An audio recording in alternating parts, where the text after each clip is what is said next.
Hey everybody, it's Holly Burns of Holly Burns Psychic, and this is my second video of the questions and answers that we're doing with the elders about the coronavirus.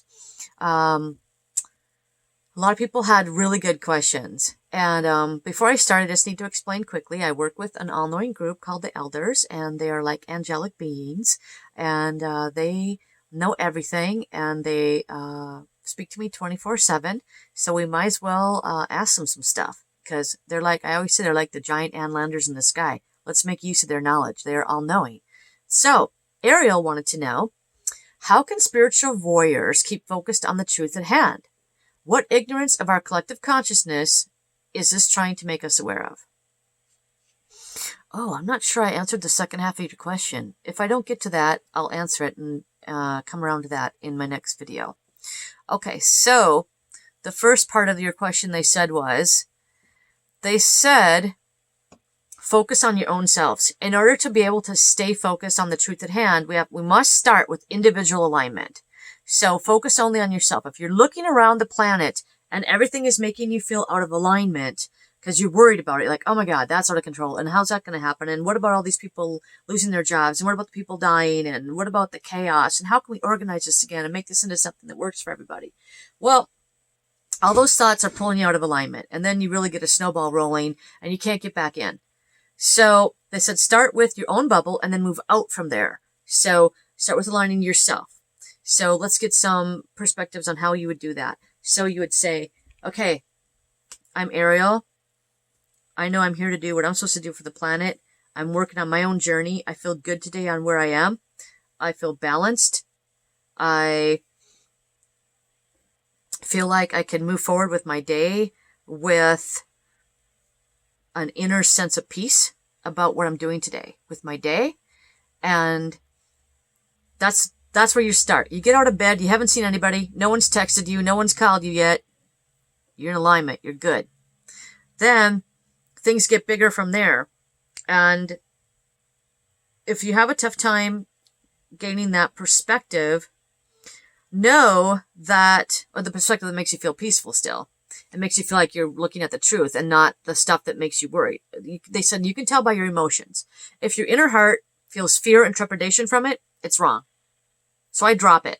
When I see something on the internet and it freaks me out for a second, I just go, no, I'm not going there, because I was up in this great frequency and then boom, down I go to fear, woo, for a minute. You know, the press can do that to us in a second. I'm like, no, I can't live down there. Not doing that one. So if you can't find that perspective at that moment, that's not important. What's important is just to get yourself out of that. Because where you spend time with your thoughts is the downloads that you're getting for answers. So if we're down here on fear and we want the answer, but we're trying to get the answer when we're feeling fear, we will not be able to get the answer with the good perspective until we let go of the fear. Forget about it for a while, start thinking about something else. We're driving in the car, we're daydreaming, boom, we get a new perspective and go, oh yeah, that makes sense. Yeah, I feel better about that now. So the main thing is, don't waste your time on a negative emotion if you're feeling it. Just drop it. They gave me a specific example for you on that. I'm reading what it is again.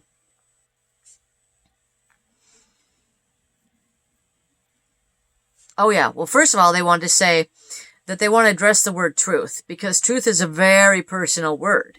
Your truth and someone else's truth might be two different truths. So here's an example of their perspective. They wanted to share their perspective, and they said, you know, stay really fluid with the definition of truth. Their perspective on it is, that's Geppetto. He's coming in from outside and going to take his little kitten bed place next to me. Okay, so get him all the way. Okay, so they said, here's two perspectives. One person says, it's a time of great hardship and sadness across the planet. And another person says, it's a time of great awakening. I've never seen expansion like this before in the modern age. Whose truth is right? So I know what you mean, though. I know your truth means you want the truth that makes you feel good, not the truth that makes you feel bad. So I think that's always what we should be striving for. We should be striving for the perspective. So for that person that felt this is a time, yes, it is a time of great hardship and sadness. It is. It's also a great time of great awakening. They're both truths. The question is, can you look at the great hardship and sadness and not feel fear, trepidation, worriedness about it? We have to be able to look at hardship and sadness as growth opportunities. The elders led me to a book I read. They don't call the higher ups, the spirit guides, level and higher realm, when they look at our situation on earth, on anything that happens to us, if something negative, they call it a great growth opportunity. They don't call it something bad. They say that's a great opportunity for growth, because what happens through hardship, we grow a lot. So these are some ways to help see the truth, to see these things as great hardship and growth. And they said also, they want you to know, we got to get over the death thing, because they just said people don't really die. When they die, they go back to non-physical and they like it better there. So we have to understand, we have to let go of that sometimes. Everybody's on their individual trajectories of being here and being gone. And yeah, it sucks for us back here when we lose a loved one. Lose. I hate that word, because we don't lose them. They just transition out of their bodies, but they're still always here for us. Always. So these are all perspectives that can help us hold on to the truth. The perspective of that death isn't really death. It's a transition back out of a body, but souls are here for forever. We can always be with them. We can talk to them.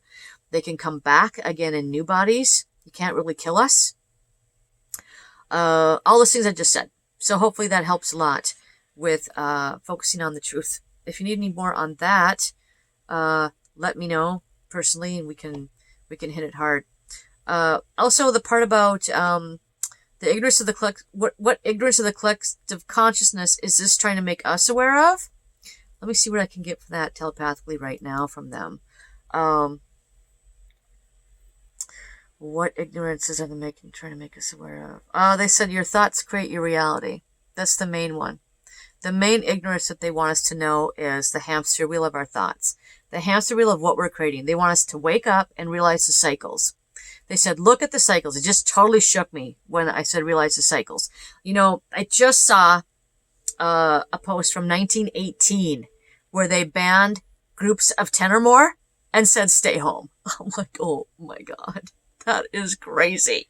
So that stuff keeps going over and over and over again on cycles. And that's for a reason, because we're paying attention to it when it happens. So we're collectively thinking a lot about it in a certain way that's going to keep coming back again until we recognize what we're doing.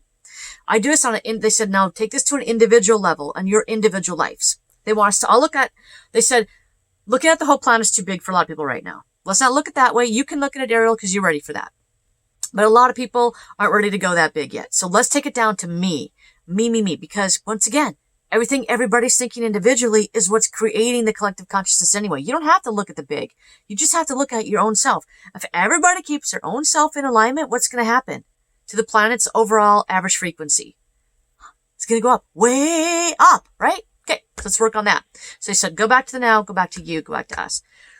I wake up a lot and I see things I'm doing with my thoughts all the time. And I have awakenings that go, oh yeah, I need to shift that. So just be aware. What are you thinking? What are you getting back? What are you thinking? What are you getting back? When something pops up in your life and you have a little awareness moment for that, bam, take it and run with it. Just ask the universe.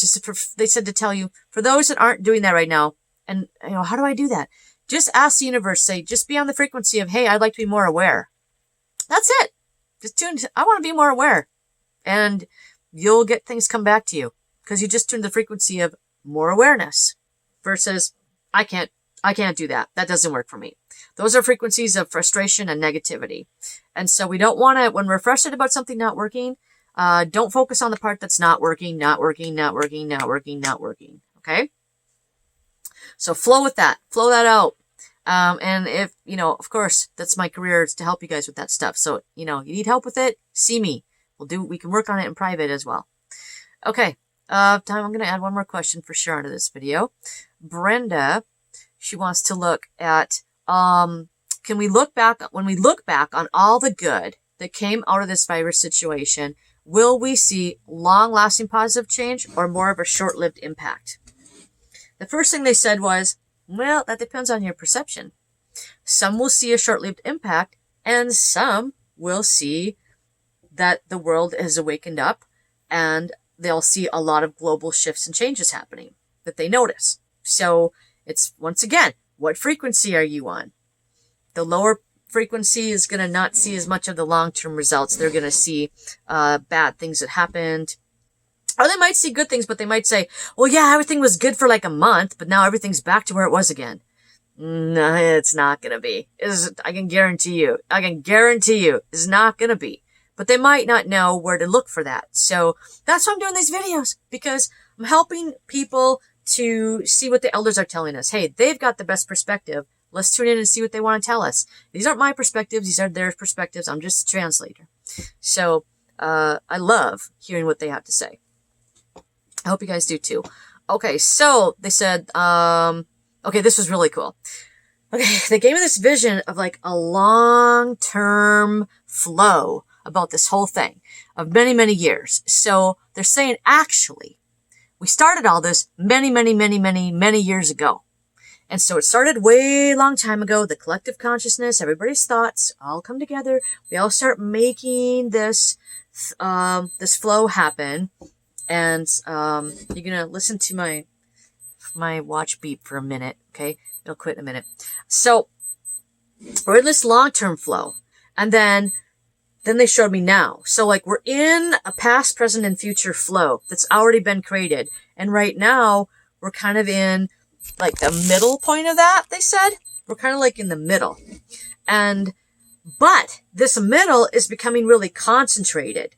So what's happening is, they said it's like in a stream. So you have a really sharp curve in a stream. What happens to the water?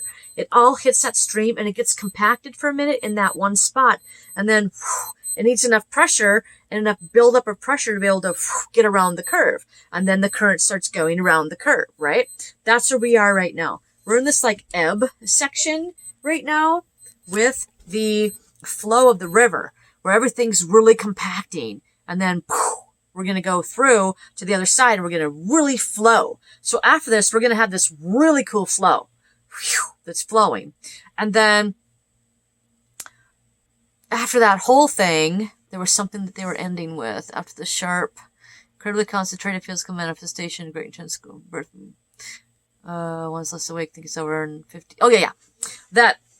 Okay. So we're about 50% through this flow of the past, present, and future, but the last half of it, growth-wise, does not equal time. Get it? So we're going to be going really fast for the last 50% of the growth. So get ready. They just said, get ready. They've been telling me that for like the last few weeks, and I do not like how that feels when they say get ready. I'm like, oh, wait a minute, I'm not ready. They say get ready. I don't know what's coming, but they keep saying, get ready, get ready. So that's what they're telling the world right now. Oh, they said part 2 to Ariel's question as well. The other thing that we're not aware of is, get ready, get ready, get ready. They said nobody is ready. We have huge ascension issues happening to the planet here in the next few years. Huge. And they said, everybody be ready for these things. You have to get caught up. Get caught up with your awareness. So think faster. They're saying, think faster, be on your feet. Don't think behind. So they said, how we do that? And they're like, people are thinking, okay, so how do I do that now? They said, get rid of resistance. Get rid of the resistance. Anything that holds you down and holds you back, is time for it to go bye-bye. That job that you've hated for many years and you're ready to jump off. You're so ready, but you haven't done it yet. Time to do it now. That person you've been with for many years and you're like, oh, dang, should we say, I don't know. Well, that's resistance. Resistance feels heavy. Resistance feels when it's like you have to push through heavy air in your life to go do something. Those kinds of things, we need to fix those. We need to really work on that on an individual basis. That's because otherwise we won't be ready when we're done with the last 50% of this flow.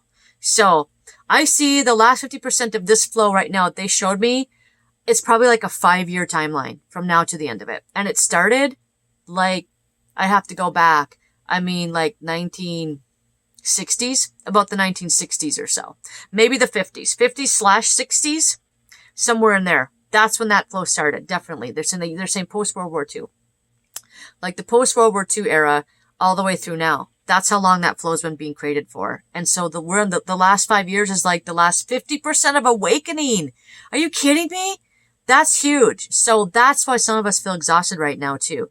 If you feel really tired, it could be because you're at a point where you are really releasing a lot of resistance. So know that in 2020, there's going to be periods of time when you went through a big growth section with your consciousness. If you go through a big time of growth, you might also have a back time of tiredness. So just know that, because your physical shell, they want me to tell you this now, they're translating this to me.